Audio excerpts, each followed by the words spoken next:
Hello, everyone. My name is Ryan Cam, and welcome back to Scorsese Month, where I'm going to be covering four Martin Scorsese films I've never seen in retrospective honor of Killers of the Flower Moon. I've covered The King of Comedy as part of this series, link in the eye in the right-hand corner if you would like to check that review out.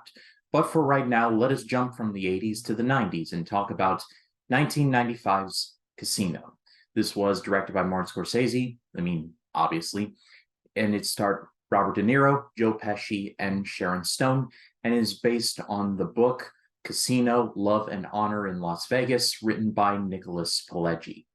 This movie is loosely based on the life of Frank Lefty Rosenthal, who ran four Las Vegas casinos from 1968 to 1981. This movie is very much a simplified version of that story. It follows Sam Ace Rothstein, played by Robert De Niro. He runs the Tangiers Hotel in Las Vegas, a very fictional hotel, but basically the idea for what Rosenthal did in his life is very much present. And the movie follows pretty much his entire career, going from betting on horse races to running the casino to getting in bed with the mafia with his friend and a made man in the mafia played by Joe Pesci, and all the ups and downs that came in between before everything just went completely pear-shaped. Like I said, this was based on the book Casino, Love and Honor in Las Vegas, and is based on a real-life gangster. However, very key elements have been changed in this movie.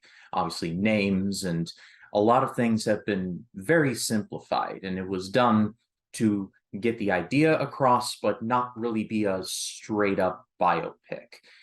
For example, the fact that the mafia runs the casino in this movie is based on a rumor in real life. The long-standing rumor being the casinos that Rosenthal ran was specifically ran by a gentleman named Alan Glick.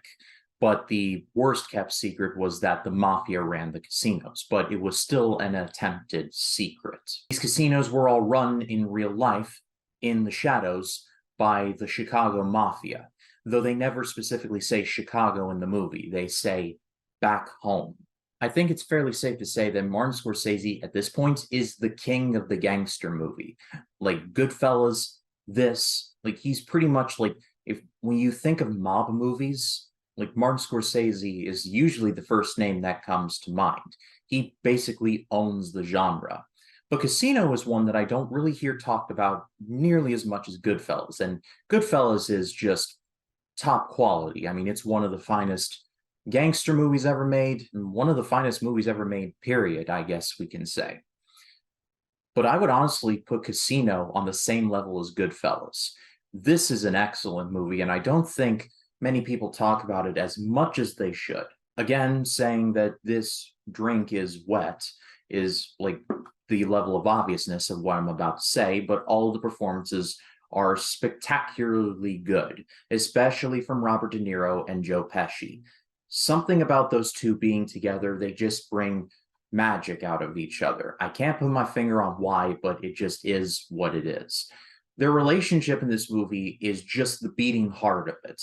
From where they start to where they end up, you can judge the health of the casino and the relationship with the mafia from the relationship between these two, and how where it starts to where it ends, it's brutal to watch. Rosenthal is pretty much the guy who makes sure that he is the steady hand, while Pesci's character represents the mafia and provides the authority. One cannot be uniquely divorced from the other, and when one goes, the other follows. And when one goes, the other more than certainly follows. And over the course of 3 hours, the movie just does a great job of showing that, like, once that dam breaks, there's no stopping it. Another one of the joys of watching this movie is just how ruthlessly efficient Rosenthal is at running this casino, even down to like making sure the muffins have enough blueberries in them. An equal amount of blueberries in each muffin. You know how long that's going to take? In a pretty funny scene, but it just shows how driven he is to make this casino the best in Vegas. There's a scene where he catches a card counter in the act, takes him to the back, and breaks his hand with a hammer. The more you fuck around, the more you're going to find out. Sharon Stone is also really good as the love interest for Rosenthal, who he eventually marries.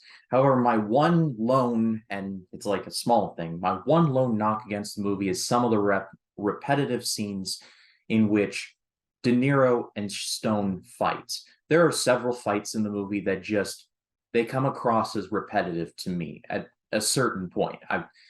It gets to the point where I was just sick of seeing a strung out Sharon Stone just yell at like Rosenthal saying that he was going to take their daughter away, when clearly, even though he is very much a criminal, he is at least stable mentally and not on drugs. So it's rough to watch, but it's one of those things to where it's done so well, but it's repetitive, if that makes any sense. I don't know if this is one of Scorsese's more brutal movies. I haven't seen all of his movies, but man, when people die in this movie, it is not fun to watch.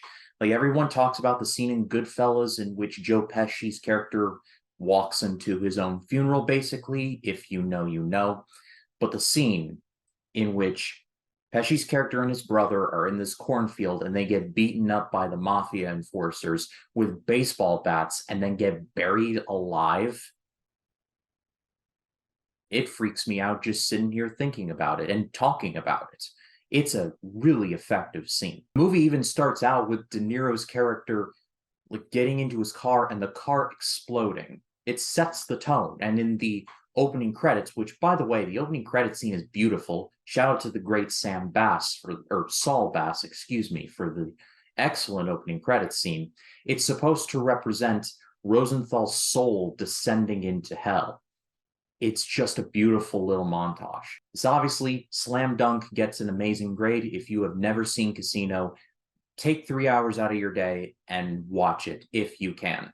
The movie is excellent. Again, I put this on par with Goodfellas in terms of quality. I love both for different reasons and for similar reasons. It's a shame that this one doesn't really get talked about nearly as much, in my opinion, but hopefully this leads to a little more discussion, because while Goodfellas is just one of the greatest of all time, I think Casino more than deserves to be in that same conversation. But I pass it off to all of you. What did you think of Casino? Let me know in the comments. I'd love to read what you have to say. And stay tuned for next Friday, where I'll be joined by 1/3 of the Small Talk podcast, Matt Wyatt, to talk about 2006's The Departed. But if you liked the video, leave a like, subscribe, click the bell for notifications, so when a new video drops, you'll be the first to know about it. My name is Ryan Cam, and I'll see you in the next one.